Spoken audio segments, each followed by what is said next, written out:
This girl wanted to be a model, but didn't expect to be photographed for the first time. The photographer said the picture was too boring, told her to take off her coat. Mary is a bit resistant, but the desire to be famous takes over. Satisfied, the photographer picks up his camera. However, as the picture is taken, he gets the wrong idea. He asks Mary to take off her underwear. Mary wondered if she had heard him wrong, but the photographer has revealed his true nature. If you want to be famous, you have to let go. This makes Mary so angry that she just walks away. She wanted to be famous, but she didn't want to be without boundaries. That night, an advertisement for a model. She was attracted to it. The conditions were excellent, and no experience was required. There was no such thing as a good deal. Mary said this while, but she couldn't resist putting in her CV. The next day she was invited to an interview. Afraid of being scammed, she asked him to send her a portfolio of his work. Looking at the glowing, famous models in his portfolio, Mary let her guard down. She leaves a letter and takes a train overnight to the interview. She is met by her boss's assistant, a blonde woman. She follows the blonde woman to a villa, where she is warmly offered a test shoot. In the evening, after dinner, the three of them have dinner together. Mary wants to go and rest. The owner takes her to the guest room. He said that many models had stayed here. When she saw the clean room,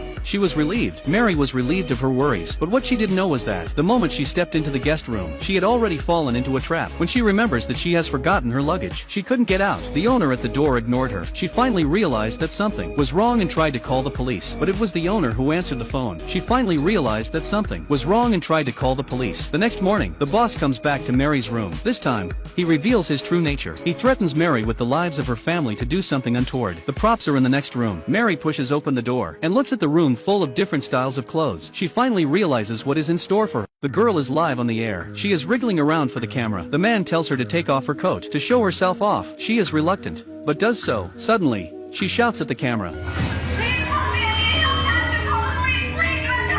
The boss immediately cuts off the live feed. He rushed into Mary's room and he said to her, "If you don't do as you're told, this is what will happen to you." He took out a picture of a dead body and said, "If you don't do as you're told, you'll end up like this corpse." He left with a warning to the girl. She shouldn't bother. The glass wouldn't even blow up with explosives. Now Mary was completely obedient. Soon she was the boss's moneymaker. Professional clothes, royalty, cute schoolgirl. Mary gradually let herself go. She was able to handle all the styles with ease. Her popularity skyrocketed. Looking at Mary like this, the boss can't help but be impressed. He began to treat her gently. On Mary's birthday, the boss gave her a beautiful set of lingerie. Mary knew what he meant, but she is powerless to resist. She has no choice but to wear it. On the surface, Mary is submissive. In fact, she is looking for an opportunity to escape. Early the next morning, while the boss is still happy, Mary asks to go out for a walk, but she is not able to resist. The boss agrees to take her out to buy clothes. Before she gets out of the car, he warns her once more not to think about running away. They arrive at a clothes shop. The owner chose a dress for her. Mary takes the opportunity to go into the fitting room to think about how to escape. She stabs her finger with a pin from the tag. She writes a distress call on the mirror, but by staying in there too long, she attracts the attention of a man. He breaks into the fitting room and, immediately, he finds the distress signal left by Marie. He is so angry that he threatens her.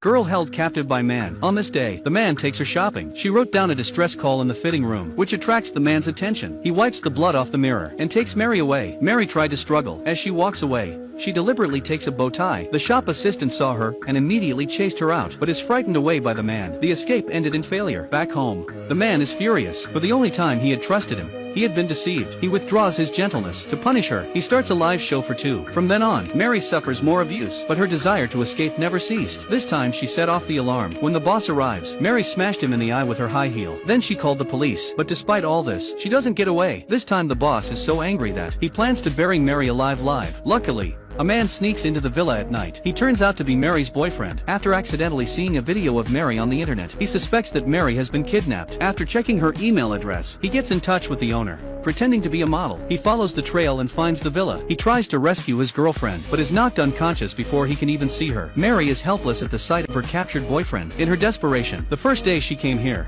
she suddenly remembered that the owner had a severe allergy. The blonde woman who had brought the nuts had been angry with him. Mary took out the nutcrackers and ate them. She rushed out and hugged the boss and kissed him. Soon the boss is suffering from allergies. Mary takes the opportunity to untie her boyfriend and escapes together. The boss eventually collapses helplessly on the floor. By the end of the story, Mary makes it to the cover of a famous magazine.